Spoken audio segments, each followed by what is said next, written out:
In his speech before the Knesset, President Trump said today marks the historic dawn of a new Middle East. That new beginning also includes the deployment of 200 American troops on the ground in Israel. And there are now calls for the U.S. to also send military support inside Gaza to help stabilize the region.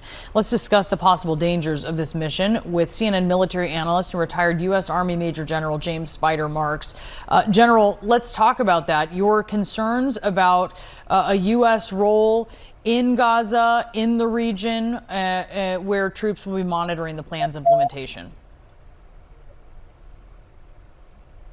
Well, Brianna, I think the U.S. presence of forces on the ground at Gaza is a non-starter. Certainly, the U.S. will be on the periphery.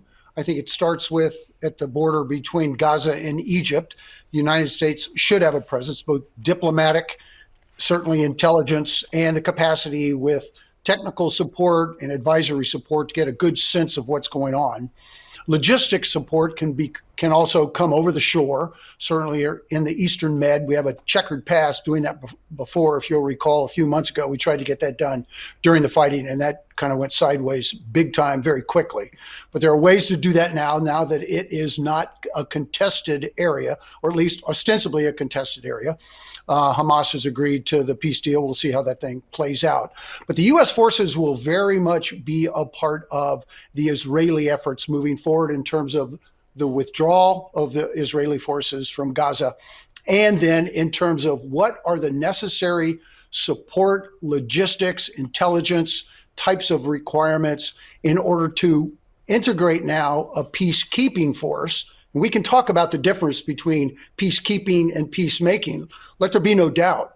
These regional militaries that have signed up to be a part of this peacekeeping force, this force that's going to be on the ground, there will be contested areas. You just don't walk in, separate combatants, which clearly we have right now. We have a line of demarcation, but it's incredibly dangerous. And those regional militaries are going to have to be able to make peace.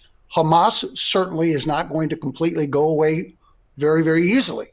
They are recruiting. There is tremendous bloodletting that's taking place right now between Hamas and those that have provided support to the Israeli forces over the course of the past 2 years. So this kind of reality makes it very, very difficult moving forward. But let's not qualify this. I mean, this is in a historically unprecedented time, if you'll allow me to qualify unprecedented. I mean, we're at a place where we've never been before. So this is a real opportunity to have this blossom of goodness, understanding that there can be weeds in the garden. Let's rip them out, but let's move forward. Yeah, it's huge. And I think there's a sense that the pieces kind of fell into place rather suddenly here recently to make this happen. But General, certainly this is the culmination of a number of different events that have happened over the last couple years to create an environment where this ceasefire could take hold. I mean, how do you see the key moments that contributed to that? Well, the IDF has demonstrated over the course of the past 2 years that they can operate in multiple lines of effort simultaneously, from the strategic level all the way down to the tactical.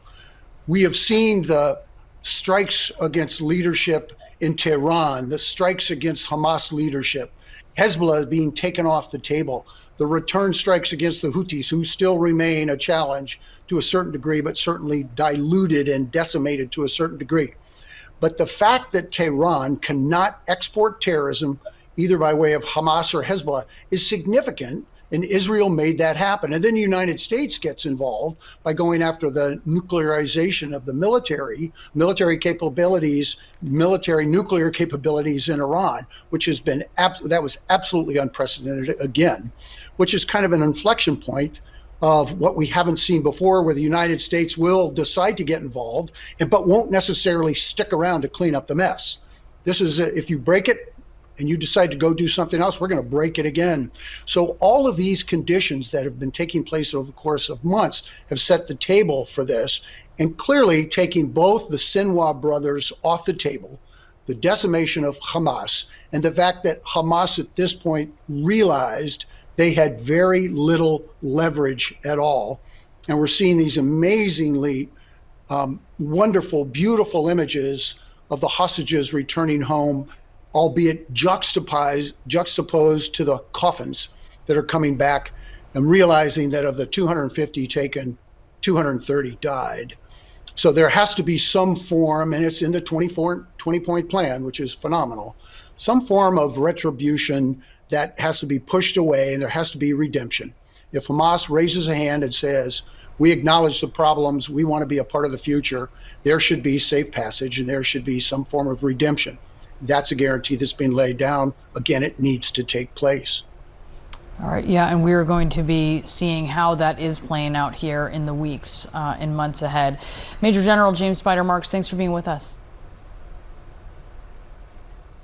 Brianna, thank you very much.